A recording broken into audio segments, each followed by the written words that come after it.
Deep snow crunches under the hooves of a beast of nightmare. This is the Erymanthian Boar, a creature of pure rage haunting the frozen slopes of a Greek mountain.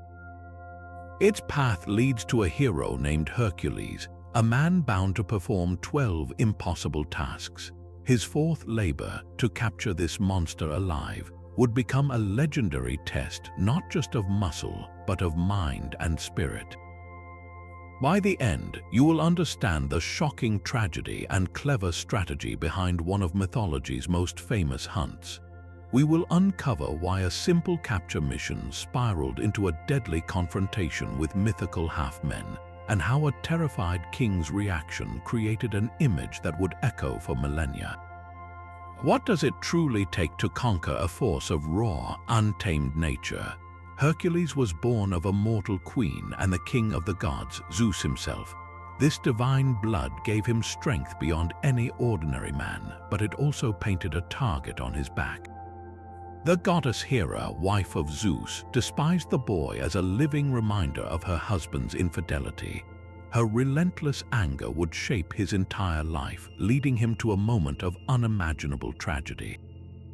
In a fit of madness sent by Hera, Hercules lost control and killed his own wife and children.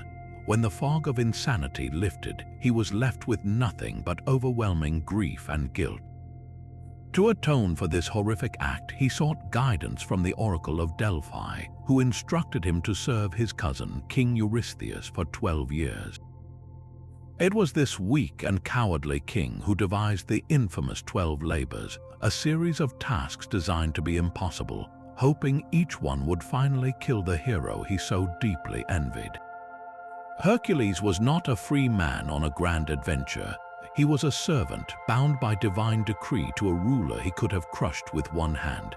Every labor, including the hunt for the Erymanthian Boar, was a step on a path of penance, a desperate quest for redemption that dangled a single hope. If he could complete all 12 impossible tasks, he would be purified of his sins and earn immortality. His very soul was on the line. This beast was no ordinary wild pig. The Erymanthian Boar was a monster forged by the gods themselves, a force of nature given tusks and a terrible temper. Legends say the goddess Artemis had once released it into the wild, a creature so immense its shoulders scraped the lower branches of pine trees. Its hide was a thick, matted armor of bristles, tough enough to turn aside most spears. But its true weapons were the twin tusks that curved from its jaw, each one longer than a man's forearm and sharpened to a deadly point on the trunks of ancient oaks. This was not an animal searching for a meal. It was an engine of pure destruction. It descended from its mountain home upon the region of Psophis with a single-minded fury. Farmlands that had fed families for generations were trampled into mud. Grain stores were shattered. The boar did not merely eat, it ruined. It left behind a landscape of churned earth and broken fences, a testament to its limitless rage. For the people of Psophis, the monster was a walking nightmare. The sound of its guttural grunts carried on the wind, a harbinger of absolute loss. They could not fight it. They could only hide and hope it passed them by, living in a state of constant, paralyzing fear. Why would a creature of such power bother with simple farms? Perhaps the land of man was merely a convenient place to vent a divine wrath it could not understand. This was the impossible problem Hercules was sent to solve. Not to kill it, but to capture the living embodiment of chaos itself. The command given to Hercules was brutally simple, yet it transformed a hunt into a near-impossible puzzle. King Eurystheus, watching from the safety of his palace, did not demand a dead monster. He demanded a live one. This was the cruel genius behind the fourth labor. Anyone with a spear and enough courage might eventually slay the beast, but to capture it, to subdue a creature of pure rage without killing it, that required a different kind of strength altogether. Eurystheus knew that in trying to take the boar alive, Hercules would be forced to get dangerously close to grapple with the fury directly, offering the monster its best chance to gore the hero he resented. This mandate came from a place of cowardice, not strategy. The king wanted a spectacular display for his own halls, a caged terror to prove his power over the legendary Hercules. He never set foot on the mountain himself, of course. He simply issued the order from behind high walls, treating a living nightmare as a trophy to be collected. For Hercules, this changed everything. His immense power, enough to crush bone and shatter stone, was now a liability. One misplaced strike, one moment of unleashed force, and the boar would be dead, and his labor would be a failure.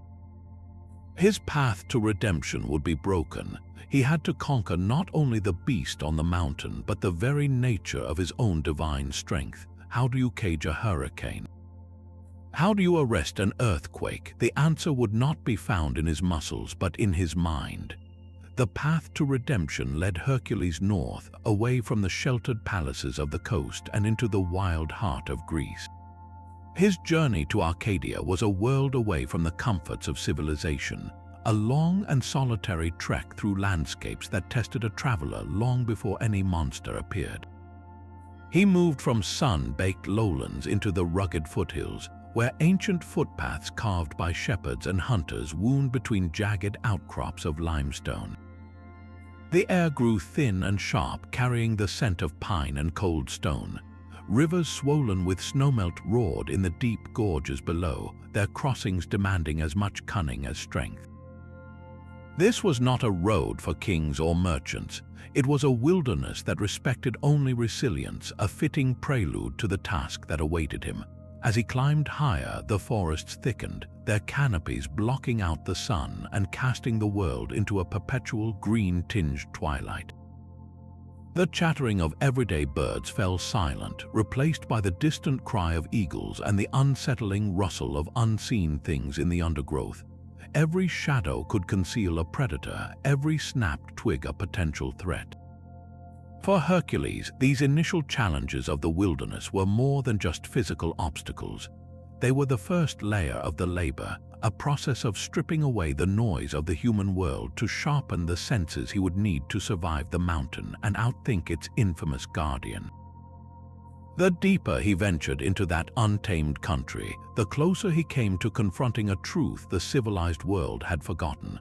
True power does not reside in palaces, but in the silent, snow-covered peaks where nature reigns supreme. A hero's journey is rarely a straight line. As Hercules pressed deeper into the wilds of Arcadia, he sought not a monster but a friend. His path led him to the cave of the centaur Pholus, an old companion known for his wisdom and gentle nature, unlike the wild and unruly majority of his kind. This was a deliberate stop, a chance for rest and counsel before the final ascent into the boar's domain. Pholus welcomed the son of Zeus with open arms, honoring their friendship by opening a great jar of wine, a sacred vintage that belonged to all the centaurs collectively.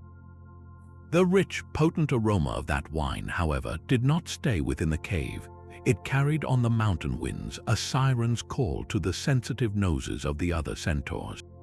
Enraged by the scent of their shared treasure being broached, the entire tribe descended upon Pholus' home in a frenzied stampede. They were not coming for a friendly drink. They were a wave of hooves and hatred, armed with rocks and crude clubs, their minds lost to a primal fury. In an instant, a peaceful reunion had spiraled into a battle for survival. Hercules had no choice but to defend himself and his host. He fought with the controlled, terrible force of a demigod, using his famous club and a volley of poisoned arrows, gifts from another tragedy in his past. The centaurs fell before his defense, their wild charge broken against an unmovable wall of skill and power. Yet this victory was hollow, a disaster born from a simple act of hospitality. In the chaotic violence, a single stray arrow, dipped in the venomous blood of the Hydra, found its mark not in an attacker but in his friend. Pholus, while marveling at the sheer deadliness of the weapon, accidentally dropped it on his own foot. The slightest scratch from that potent poison was enough. The good centaur fell, dying in moments as the Hydra's venom coursed through his veins. Hercules stood victorious in a field of the dead and dying, having slain the very friend he came to visit. This was not the labor he was sent to perform, yet it became a brutal reminder of the collateral damage that seemed to follow him. His strength, even when used in defense, could bring about unintended tragedy, staining his quest for purity with yet more blood. How could a man ever wash away his sins when every step forward seemed to create new ones? This devastating detour would weigh heavily on his soul as he finally turned his eyes toward the snowy peak where his true target waited. That sacred wine was no ordinary vintage. It was a gift from Dionysus himself, the god of celebration and divine madness, entrusted to the centaurs as a tribe. This was not a drink for casual feasting. It was a potent, living symbol of their shared heritage, a treasure to be opened only with the consent of all. When the wise centaur Pholus broke the seal on that great jar to honor his friend Hercules, he was not merely pouring a drink, he was breaking a sacred taboo. The aroma that flooded the cave was intoxicating, a perfume of grapes and power that seemed to cling to the very stones. It did not stay hidden in the cavern for long. The mountain winds, those ancient messengers, caught the scent and carried it down into the valleys and across the wooded slopes. To the sensitive nostrils of the other centaurs, it was a screaming alarm. It was the smell of a theft, a betrayal of the highest order. Their shared inheritance was being consumed by an outsider and one of their own who had forgotten the law of the tribe. This was not about simple thirst, it was about principle, honor, and a rage that had been simmering for generations. The sound began as a distant thunder, a vibration in the earth that grew steadily louder. It was the drumming of countless hooves, a unified, furious rhythm that shook the foundations of the mountain. They came as a single, chaotic entity, a river of muscle and fury. Their human torsos brandishing uprooted trees and jagged rocks, their horse bodies churning the soil to mud. Their eyes held no reason, only a wild, collective insanity ignited by the scent of the god's wine. In that moment, the peaceful cave was transformed from a sanctuary into a fortress under siege, all because of a single, well-intentioned act of hospitality that had unleashed a storm. The peaceful cave became a battlefield in the space of a single breath. Hercules stood his ground as the wave of centaurs crashed against him, their faces twisted in a mindless rage. He met their charge with the only tools that could turn back such a horde, his mighty club and the deadly arrows dipped in the hydra's venom. Each shot was precise and terrible. A centaur would fall, clutching at a single puncture in his chest, the potent poison seizing his limbs before he could even cry out. The air filled with the sounds of chaos, the thud of the club against muscle, the whinnying screams of the wounded, and the thrum of the bowstring. The centaurs, realizing the futility of a direct assault, scrambled back, hurling giant rocks and splintered pine trunks down upon the hero from the higher slopes. It was a furious, desperate retaliation, a storm of stone and wood meant to crush him into the earth. In the midst of this violent confusion, a tragedy far greater than any battle wound was unfolding. The wise centaur Chiron, who was not part of the attacking mob but had come to try and calm the frenzy, found himself caught in the deadly crossfire. A single stray arrow, loosed from Hercules' bow in the heat of the fight, flew true and struck Chiron in the leg. This was no ordinary injury. The same hydra venom that felled the attacking centaurs now coursed through the body of the immortal centaur. He collapsed in agony, a pain so immense that even his legendary knowledge of healing herbs was useless against it. For Chiron could not die, but he could feel every excruciating second of the poison's endless burn. This was the second devastating accident of the day. Pholus, horrified by the carnage and the fate of his kinsman, had been examining one of the fatal arrows. In his grief and shock, the arrow slipped from his trembling hand. The poisoned tip scratched his hoof, the barest of nicks. The effect was instantaneous and just as merciless. The good centaur Pholus, who had only sought to be a generous host, fell beside Chiron, his life extinguished in moments. Hercules, the great hero, stood amidst the settling dust. He had won the fight, but he had lost a friend to a careless drop of a weapon, and he had condemned another, the noble Chiron, to an eternity of suffering. His quest for purification had begun with yet another stain of innocent blood, a bitter price paid before the true labor had even begun. The silence after the battle was heavier than any weapon. Hercules stood alone in the trampled clearing, the scent of wine and blood hanging thick in the air. His friend Pholus lay dead by a tragic accident, a direct result of his own presence. The noble Chiron, his old mentor, was condemned to an endless agony, a prisoner in his own immortal body. This was not the glory of a hero's quest. It was another layer of damnation, a fresh coat of guilt painted over the old. He had set out to cleanse his soul, and instead he had left more wreckage in his wake. How many more would suffer for his path to redemption? The weight of that question could have crushed a lesser man. But Hercules did not break. He grieved, he buried his friend with the solemn honor they both deserved, and then he did the only thing he could. He turned his face toward the mountain peak where the snow never melted. The personal tragedy did not weaken his resolve. It forged it into something colder and sharper. The death of Pholus became a grim reminder of the cost of failure, of distraction. He would not let that sacrifice be in vain. Capturing the boar was no longer just a task from a cowardly king. It was a testament. It was the only way to prove that the suffering he caused could, somehow, lead to a greater good. His sorrow hardened into a silent, unbreakable focus. The real monster was still waiting, and now, more than ever, it had to be faced. The final climb into the boar's lair was a world of white and silence. Hercules left the blood-stained earth and the scent of wine far below, ascending into a realm of pure, unforgiving nature. Mount Erymanthus was not merely a mountain. It was a fortress of ice, its peak shrouded in a perpetual mist that hid its true height from the world. Each step forward was a battle. The deep snow, untouched by sun, gave way under his weight, sometimes swallowing his legs to the knee. Icy winds, sharp as any centaur's spear, howled down the narrow passes, stealing the warmth from his breath and stinging his exposed skin. He was not just climbing a slope. He was fighting the mountain itself, a slow, grueling contest of will against the elements. The air grew so thin it burned in his lungs, and the only sounds were the crunch of his own footsteps and the distant groan of shifting snow. This harsh environment was the boar's greatest ally. It knew every hidden crevasse, every unstable ledge. For Hercules, every sense had to be heightened.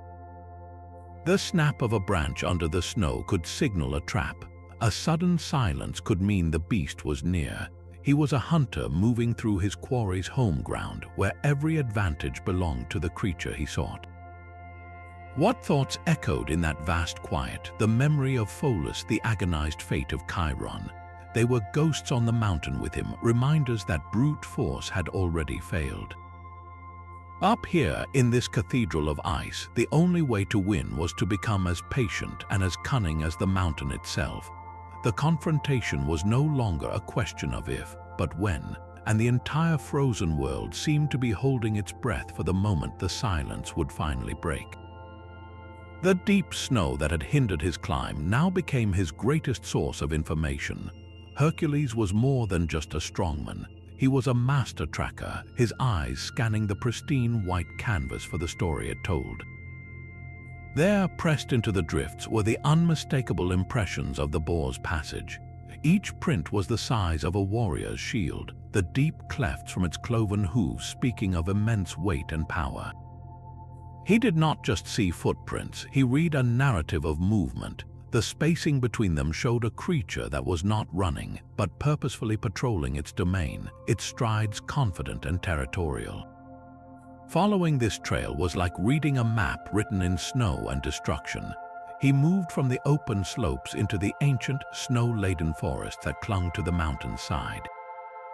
Here, the signs were even more dramatic. Saplings were snapped in two, not by the weight of snow, but by the sheer, casual force of the beast pushing past them.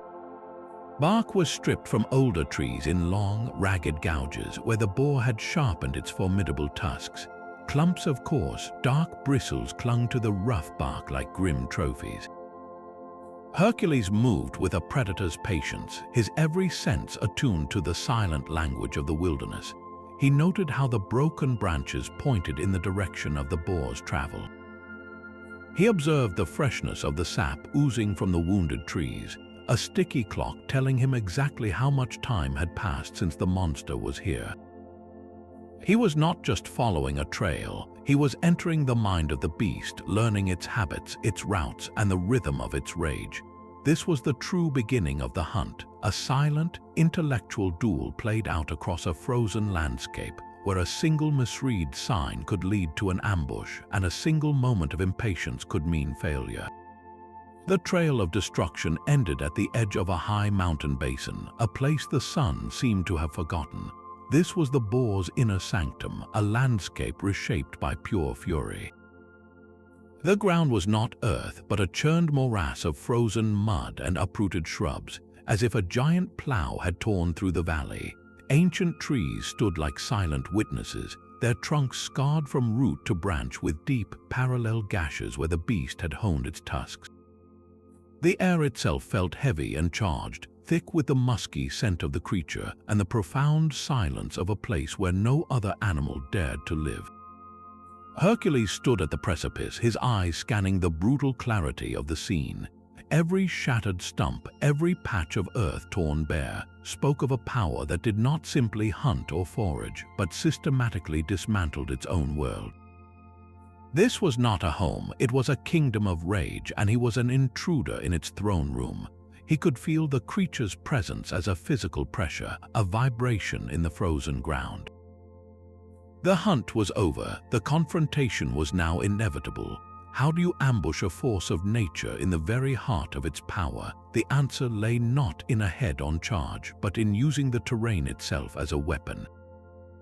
His gaze fell upon a deep drift of snow piled high between two rocky outcrops by the relentless wind. It was a natural trap, a soft prison. With a plan crystallizing in his mind, he began to make noise, shouting and striking his club against the stone.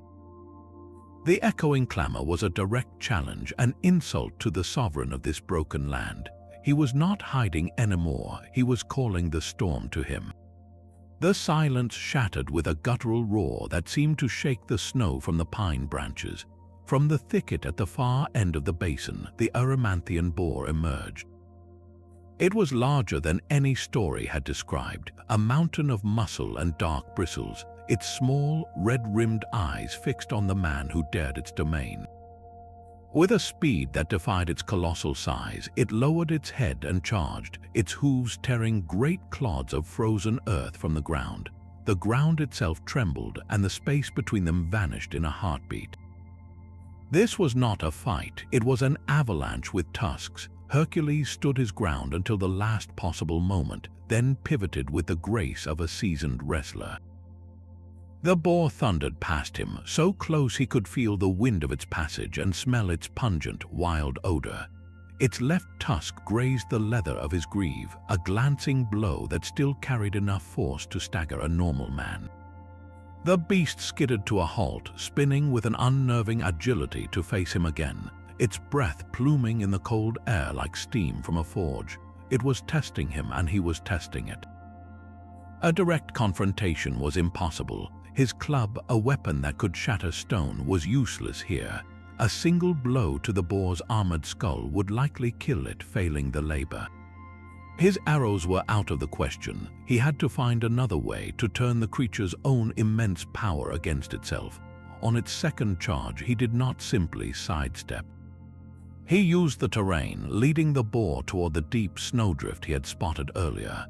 As the beast lowered its head for the impact, Hercules braced, not to strike but to grapple. He met the charge not with opposition but with redirection, using the boar's own momentum to heave its bulk sideways, sending it plowing snout first into the soft, deep snow. The boar disappeared into the white powder in a cloud of ice crystals, its furious squeals muffled by the drift.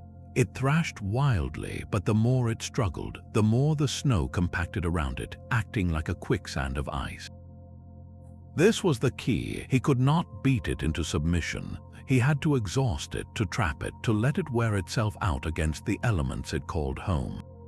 The strategy was set, a brutal, patient game of energy and endurance, where a single misstep would mean being impaled on those ivory spears. The beast's furious struggles only buried it deeper. Each violent lunge and enraged squeal compacted the snow around its body, transforming the soft drift into a frozen, suffocating prison. Hercules did not stand idle, watching his enemy tire itself out. He became a conductor of chaos, a relentless force driving the boar toward total exhaustion. He would move just close enough to provoke another charge, then leap aside as the creature lunged, its own momentum carrying it back into the deep snow or against another bank. This was not a fight of strength against strength. It was a battle of wits against pure instinct. The boar, a creature of divine rage, knew only direct confrontation. It could not comprehend an enemy who refused to stand and fight, who used the very landscape as a net and a shield. For hours, the brutal dance continued across the high basin. The hero's muscles burned with fatigue, his breath coming in ragged plumes in the frigid air, but his mind remained as sharp as the icy wind.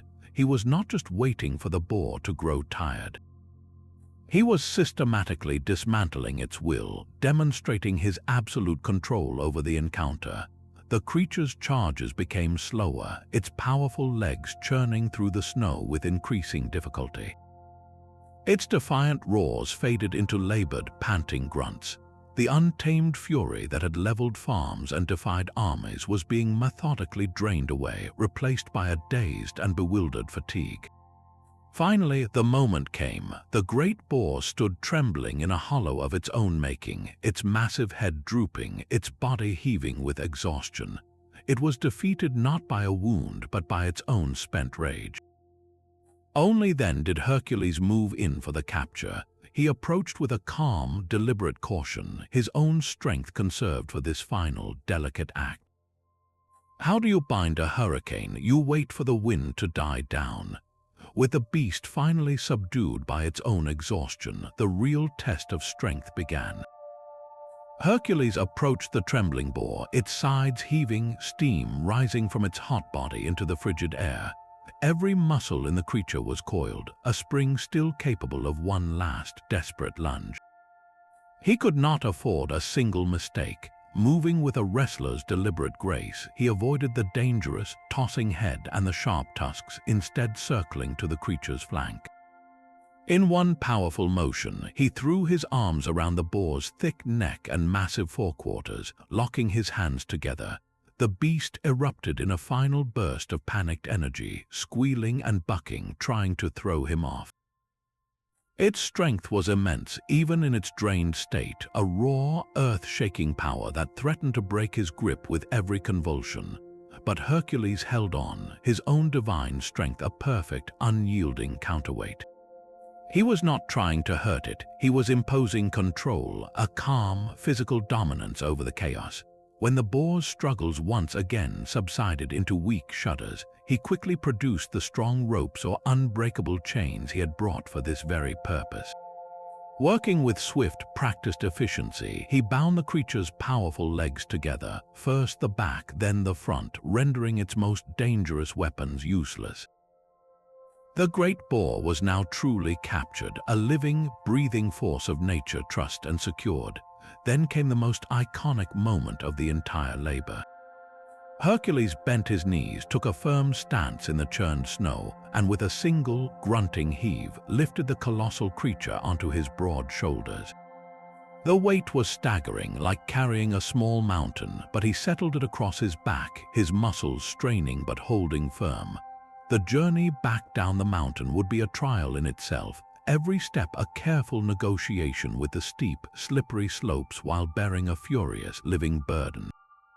He had conquered the Erymanthian boar not by killing it, but by mastering it, turning a divine punishment into a personal trophy, and beginning the long walk back to the king who feared him. Every step down the mountain was a test of raw endurance. The captured boar was far from a passive burden. Even bound and slung across the hero's shoulders, it remained a writhing, grunting mass of fury, its hot breath steaming against his neck and its powerful muscles constantly shifting and straining against the ropes. Hercules had to walk a careful line, his own legs fighting for purchase on the icy, uneven slopes while constantly adjusting his balance to counter the creature's thrashing. The weight was immense, a constant crushing pressure on his spine and shoulders that would have snapped the bones of any ordinary man. This was the hidden half of the labor, a marathon of pain and focus that began only after the beast was caught. He was not just carrying a heavy load, he was carrying a contained explosion, a pocket of untamed wilderness that fought his every step. The journey stretched for days, a slow, agonizing procession through the very wilderness he had traversed with such purpose on his way up. Now every shadow held a new danger, every loose stone threatened a fall that could injure the boar and ruin everything. He moved through sleeping villages under the cover of night, the strange, terrifying sounds of the struggling monster causing shutters to slam tight and dogs to whimper in fear. He was a spectacle of impossible strength, a man carrying a legend on his back, and the sight inspired not cheers but a silent, awestruck terror. This arduous trek proved that his victory was not a single moment of triumph on the mountain, but a sustained act of will. It was one thing to outsmart a monster. It was another to personally deliver its rage, still breathing and furious, to the feet of the king who demanded it. The road back to Turins was a parade of terror. As Hercules trudged into the settled lands, the sight of him carrying the monstrous, struggling boar sent villagers scattering. Children were snatched from doorways, and farmers abandoned their plows in the fields, fleeing the walking nightmare. The beast's furious squeals and guttural grunts echoed through peaceful valleys, a sound that did not belong in the world of men. For Hercules, this was just the final stretch of his burden, but for everyone who witnessed it, it was a glimpse of a power that defied all understanding. He was not welcomed as a returning hero. He was feared as a force of nature, perhaps even more terrifying than the creature he carried. Finally, the massive, cyclopean walls of Turins rose in the distance, the palace of King Eurystheus a stark silhouette against the sky. This was the moment of delivery, the culmination of his fourth labor. He passed through the city gates, the guards shrinking back in horror as he walked by, his heavy footsteps and the boar's struggles the only sounds in a suddenly silent courtyard. He moved directly toward the main hall where the king awaited his report. Eurystheus, however, was not standing proudly on his throne to receive this incredible trophy. He had chosen a place of so-called safety, a large bronze storage jar half buried in the palace floor, typically used for holding grain or oil. From this ridiculous hiding place, only his wide, terrified eyes and the top of his crowned head were visible. The mighty king, the man who had sent Hercules on this deadly errand, was peeking out from a pot like a frightened mouse. The contrast could not have been more absurd. Here was the son of Zeus caked in the grime of his journey, muscles straining under the weight of a living legend, and there was the ruler who commanded him, reduced to a trembling coward hiding in a kitchen vessel. The scene was set for one of the most famous and comical reactions in all of mythology. What could possibly drive a king to such a state of utter panic at the sight of his own successful servant? The sight that greeted Eurystheus was not a triumphant hero, but a terrifying vision of raw power. Hercules filled the palace entrance, the colossal, struggling form of the boar dwarfing his own frame. The creature's enraged squeals echoed off the stone walls, a cacophony of pure wilderness unleashed within the heart of civilized order. Its sharp hooves kicked at the air, and its hot, pungent scent filled the hall, a stark contrast to the perfumed oils of the court.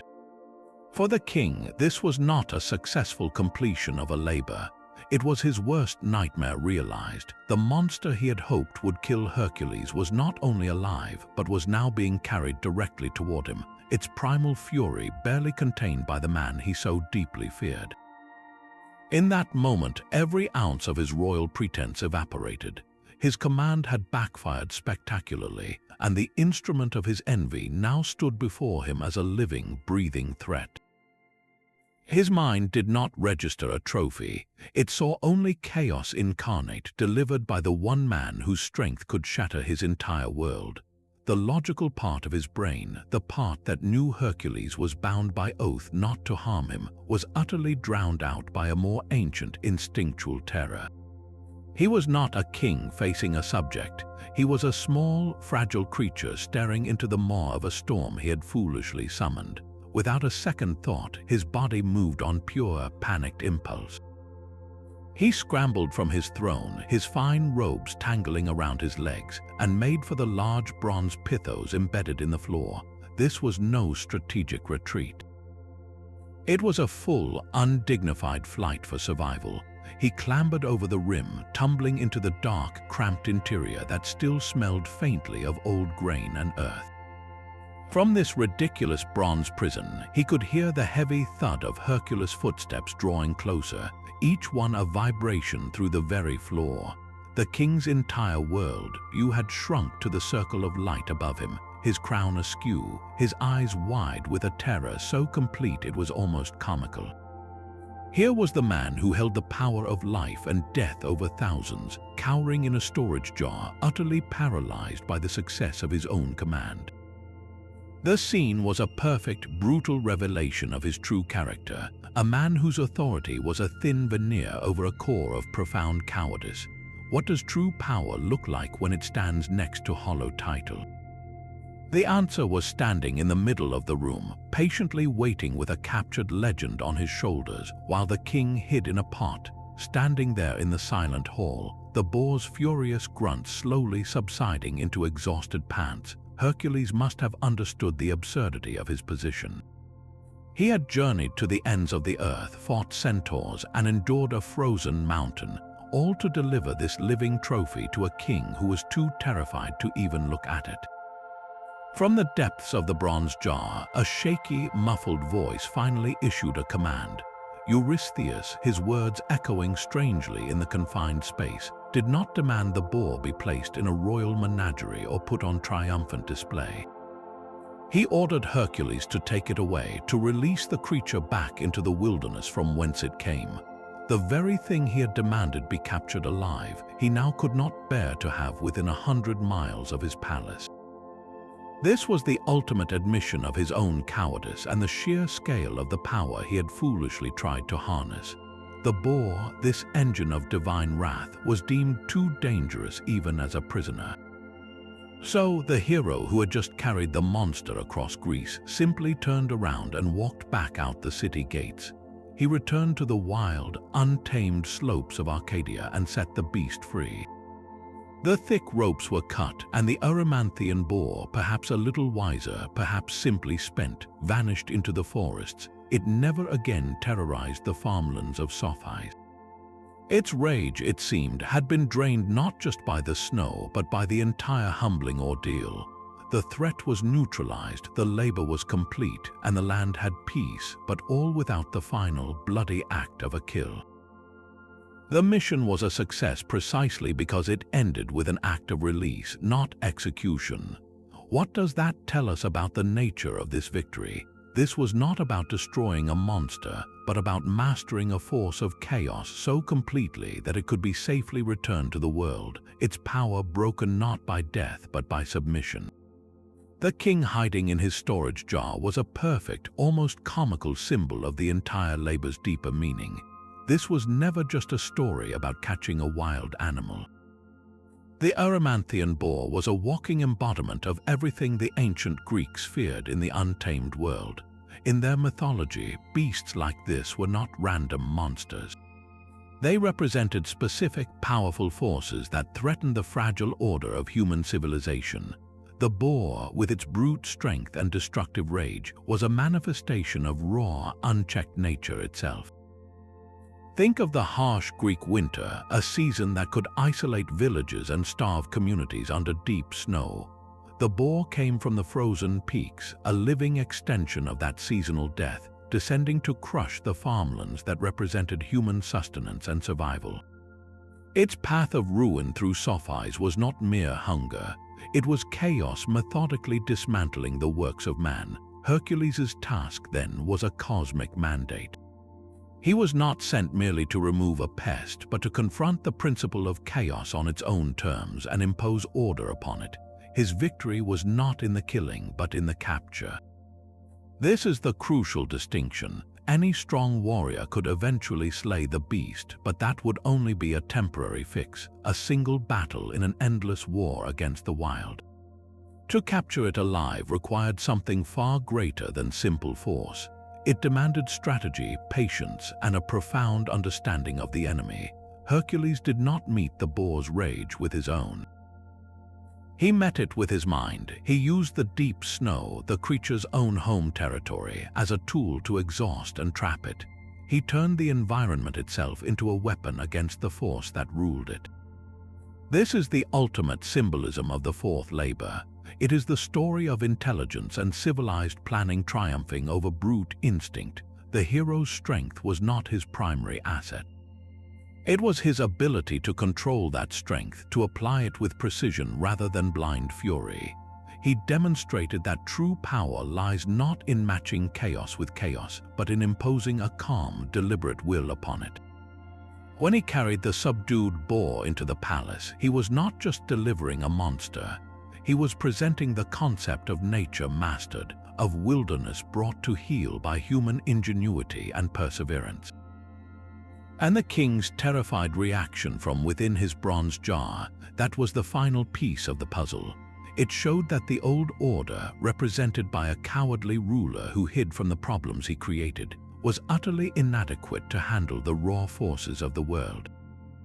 A new kind of hero was needed, one who could venture into the heart of the storm and return, not with a corpse but with a controlled and pacified power. The boar's eventual release back into the wild completes this profound lesson. The goal was never annihilation, it was balance. Civilization does not need to destroy nature to survive. It needs to understand it, to respect its power, and to learn how to manage its chaotic energy. Hercules achieved what the king could not even comprehend. He did not just defeat a monster, he restored harmony. His choice of weapons for this labor reveals a hero thinking several steps ahead.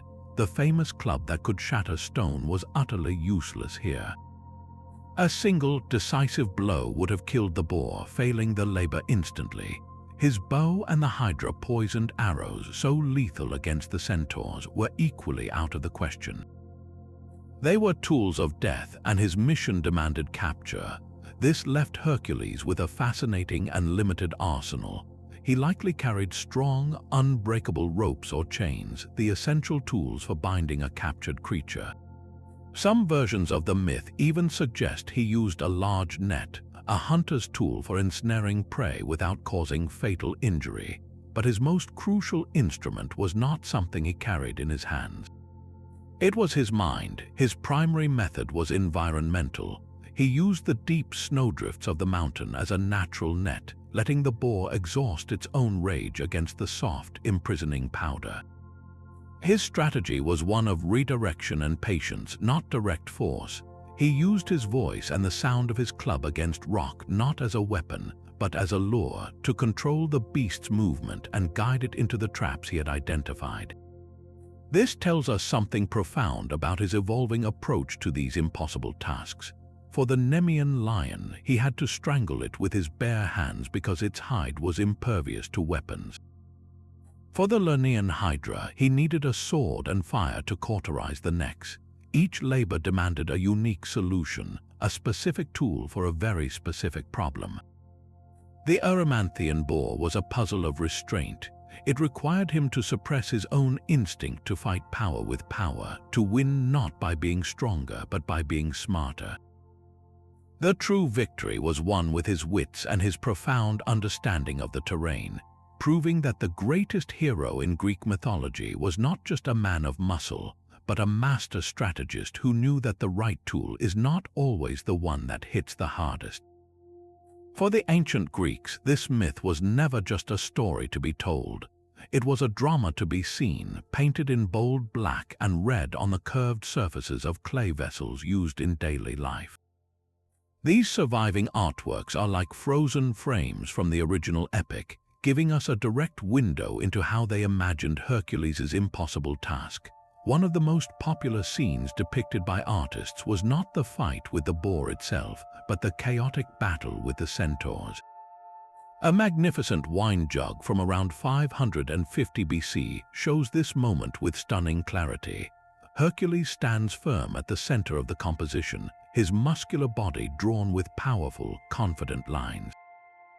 He has just released a poisoned arrow, its trajectory cutting across the scene.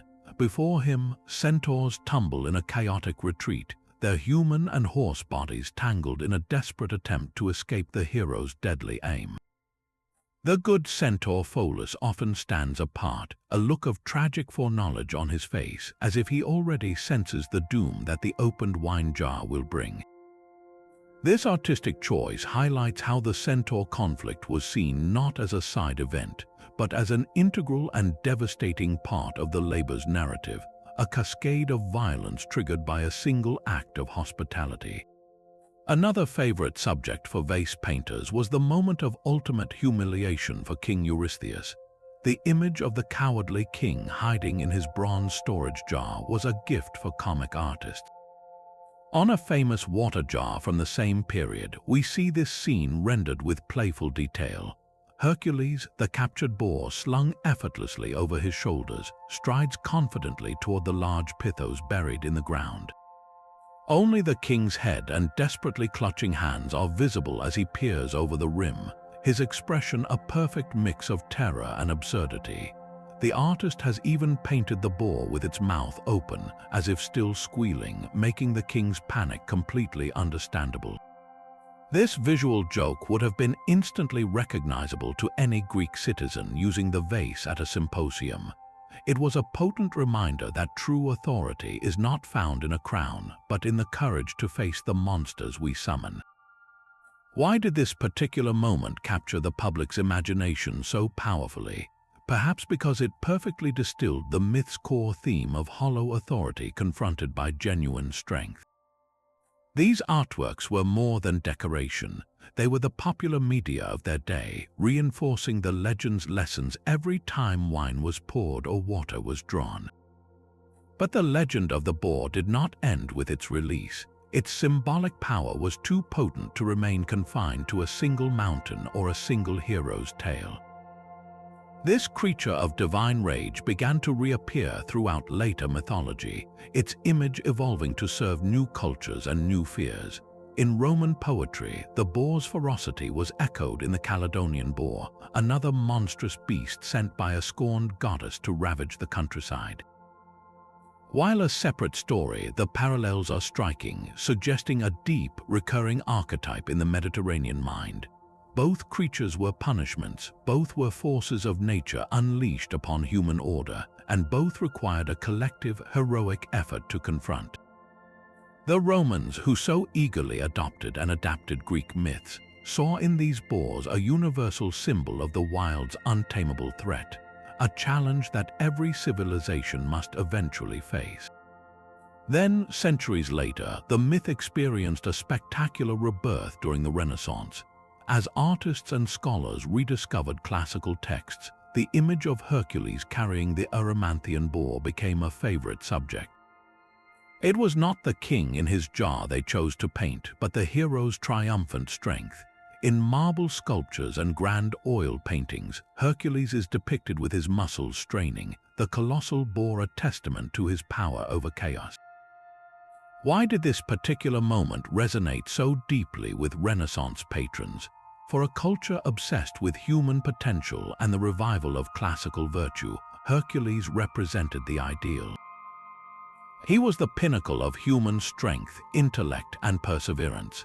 Capturing the boar was the ultimate demonstration of humanity's ability to master the savage world through reason and courage, a theme that spoke directly to the Renaissance spirit of discovery and mastery.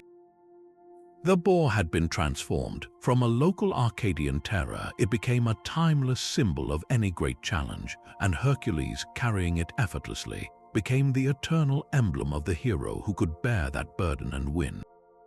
That same image of impossible strength still captivates us, not on ancient pottery, but on our movie screens and in our living rooms.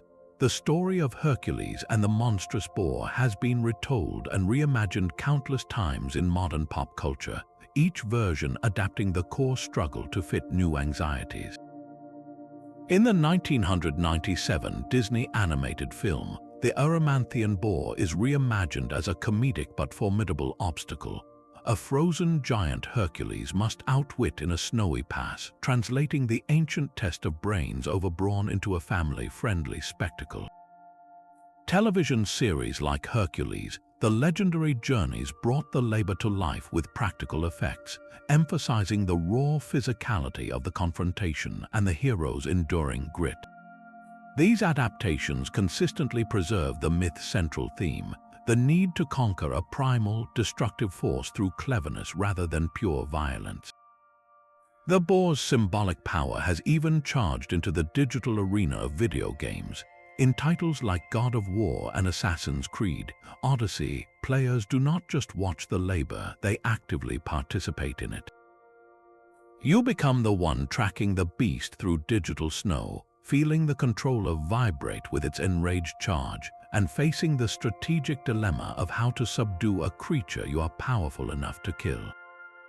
This interactive experience transforms an ancient story into a personal challenge, allowing a new generation to grapple with the same puzzle of restraint that defined Hercules' original quest. Why does this particular labor resonate so strongly with game designers? Perhaps because it is a perfect, self-contained mission that tests a player's skill and patience, not just their ability to press an attack button.